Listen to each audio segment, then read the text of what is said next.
Et bonjour tout le monde, j'espère que vous avez passé de bonnes fêtes, vacances et tout ça, tout ça. Donc pour notre première présentation de 2020, on va voir quelque chose d'un petit peu différent. On va parler du Space Battleship Yamato de la série du même nom.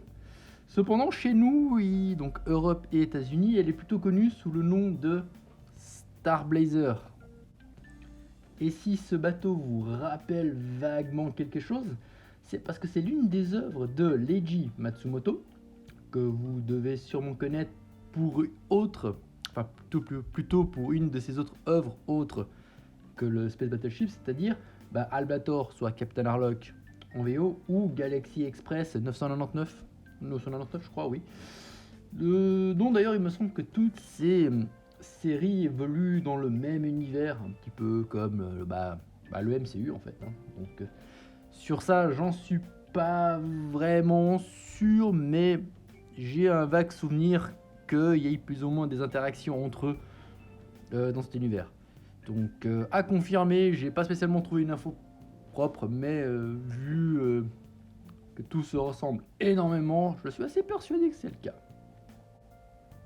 Donc en ce qui concerne le titre, ce dernier c'est une version 1 millième du Space Battleship.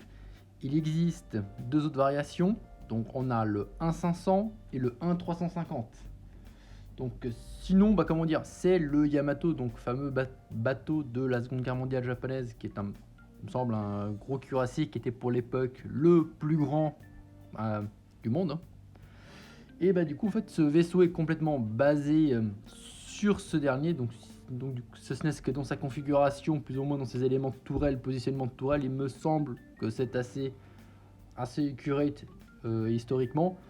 Donc bien évidemment, là il y a beaucoup plus de choses que le vrai bateau n'a techniquement pas, mais dans l'ensemble, c'est censé reproduire ce que le bateau avait, mais un peu plus fantaisiste.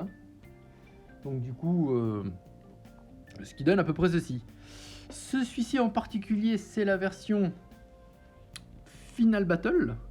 Donc parce qu'il existe deux variations de ce même bateau, enfin vaisseau, oui. Et en fait, qu'est-ce qui change d'une version à une autre? Alors, pour une raison un peu particulière, la version normale et la version finale n'ont pas la même couleur. Il me semble que la version non finale, si je puis dire ça comme ça, la couleur est complètement différente. Si je trouve une image, je vous la mets sans autre, mais vous allez voir que c'est assez différent. Et c'est aussi l'ajout de plus de tourelles anti-aériennes sur le vaisseau. Donc en fait, c'est qu'en gros, il y aurait des tourelles en plus un peu partout. Est-ce que du coup, des tourelles anti-aériennes dans l'espace, c'est des tourelles anti-aériennes? Ça, c'est à vous de me le dire. Et en gros, c'est les seules vraiment différences qu'il y a en fait entre les deux versions 1 millième finale et version normale. Sinon, grosso modo, le kit est vraiment identique. Cependant, dans la version finale, vous avez la possibilité de le monter soit en normal, en configuration normale ou en configuration finale. Et je tiens à préciser cette chose simplement parce que j'ai cassé plusieurs petites tourelles. Et ça, on va aller voir ça d'un peu plus près sous peu. Et du coup, moi j'envisageais déjà de le monter en version standard. Parce que du coup, je voulais la version standard, mais je ne l'ai pas trouvé et je me suis rabattu sur celui-ci. Passe là, toi. Et du coup, lors de l'installation de certaines de ces petites tourelles, j'en ai cassé 2 ou 3 parce que c'est extrêmement fragile.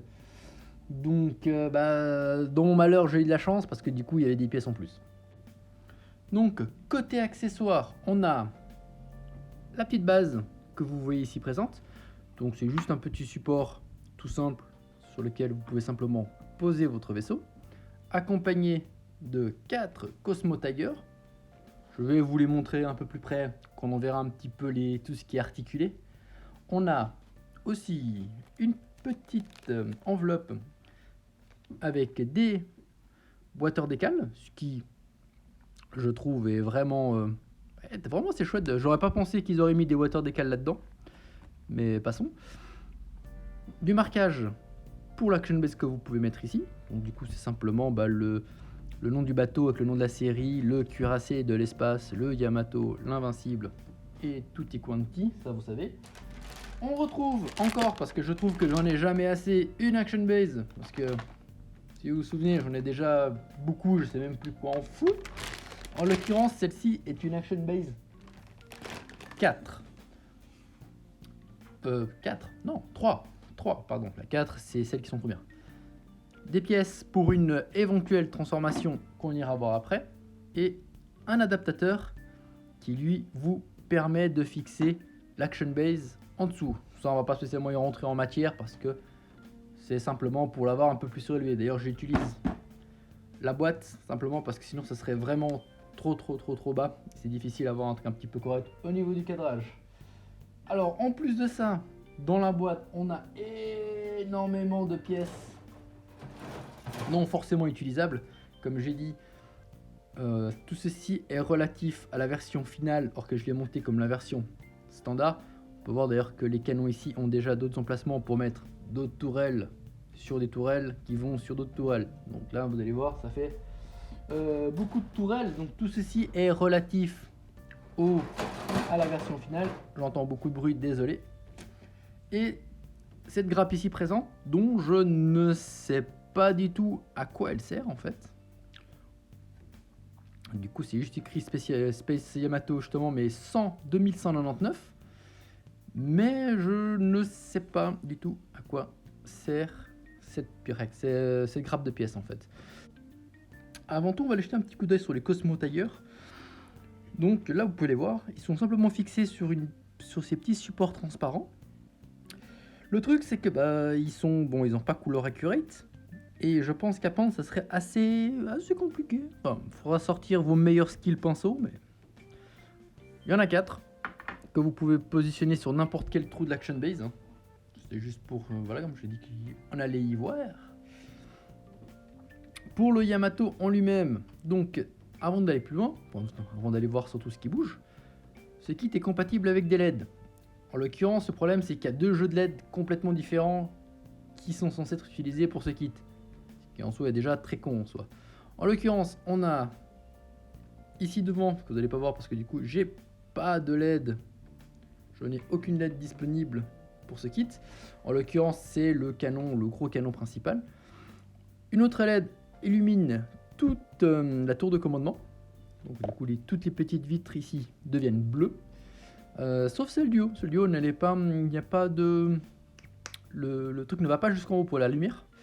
Du coup, à moins que vous le fassiez vous-même. Et ensuite, qu'est-ce qui s'allume encore? Donc du coup, c'est le réacteur à l'arrière et les 2 petites turbines ici. Voilà, là on peut voir un petit peu. En l'occurrence, c'est juste des pièces orange. Comme ceci. Et du coup, dès que la lumière passe, ça fait orange. Et du coup, comment on installerait toutes ces LED? Là, en fait, c'est assez simple. Enfin, simple, façon de parler. On est censé enlever toute la partie ici. Faut faire attention parce que c'est assez fragile. Comme ceci. Donc c'est complètement vide, hein. Normalement il y a tout un système qui va ici où les câbles vont par là en fait. Et du coup ça donne le jus sur toutes ces parties là. Ça après simplement ça se remet comme ça. Faut faire bien attention, ça a tendance à casser malheureusement très facilement. Comme j'ai dit, j'ai déjà cassé des petites tourelles, ça serait dommage. Voilà. Ça c'est pour allumer tout ce qui était réacteur. Et du coup, en fait, pour allumer tout ce qui est devant, en fait, il faut enlever cette partie ici. Voilà, il y a tout qui vient normalement. Je dis bien normalement. Hein. Voilà. Et là, du coup, vous retrouverez justement, plutôt là-dessous. Là-dessous, vous avez le LED qui vient se fixer sur ce petit support rond et qui illumine justement toute la tour de commandement. Et normalement, celui-ci qui allume le canon principal, il est juste là devant, s'il vous plaît. Voilà, il se met là. Du coup, tout passe comme ça. Je n'ai plus les jeux de LED. C'est les mêmes que vous retrouvez justement pour le Gundam Dynames, que vous avez montré lors de sa présentation finale, voire même standard. Hein. Donc du coup, comme je vous avais dit, comme j'avais précédemment dit concernant ces LED, c'est pas terrible, ça fonctionne pas très bien. Donc côté articulation, toutes les petites tourelles ici sont fonctionnelles. Hein. Donc ces dernières tours, et il y a un petit mécanisme assez sympathique qui permet de les bouger de haut en bas quand ces dernières pivotent. Petit mécanisme assez sympathique, je trouve. Comme ceci, oui. Hop. Voilà. C'est pareil pour les deux ici et celle qui est à l'arrière. La petite ici devant fonctionne également. Le problème, c'est que y aller est assez problématique. Voilà. On peut lever de haut en bas, on peut la pivoter. Mais la fragilité de ces pièces, comme j'ai dit, c'est assez... je vous déconseille complètement d'y toucher à cela. Pareil pour les toutes petites qui sont ici. Qui sont ici. Toutes ceux-là, on peut les bouger de gauche à droite. Mais si vous voulez les casser, bah, c'est ce que vous devez faire, c'est les toucher. Là aussi, on a les catapultes pour les Cosmo Tiger. Pas fonctionnelles en soi, mais elles bougent aussi de gauche à droite. Et bah, c'est à peu près tout pour tout ce qui bouge. Et du coup, bon, on va aller voir en fait à quoi servent les petites ailes. Ces petites ailes ici, en fait, viennent se mettre là. Donc pour ce faire, je vais devoir utiliser un cutter parce que je n'ai pas d'ongles. Grâce à l'aide de mon cutter qui m'a quand même bien servi, bien tant que mal, on peut installer ces ailes, ce qui donne un petit peu différent. Personnellement, j'aime pas du tout. Après, c'est juste enlevable. Vous pouvez choisir ce que vous voulez ou pas. Dernière petite chose qui bouge, c'est simplement la trappe ici. Simplement, toujours grâce à l'aide de mon cutter. Il n'y a rien à l'intérieur. C'est simplement, ça vous permet simplement de mettre cette pièce-ci à la place. Et comme ça, si vous voulez mettre une action base, vous pouvez l'activer ici directement. Et bah c'est tout. Donc après tout, c'est un bateau. C'est un bateau. C'est pas censé être super articulé à part les tourelles en fait. Donc voilà tout.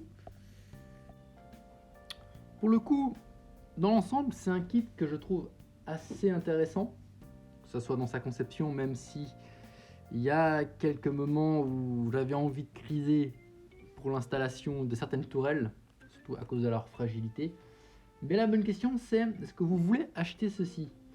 La question c'est, oui et non, ça dépend vraiment en fait.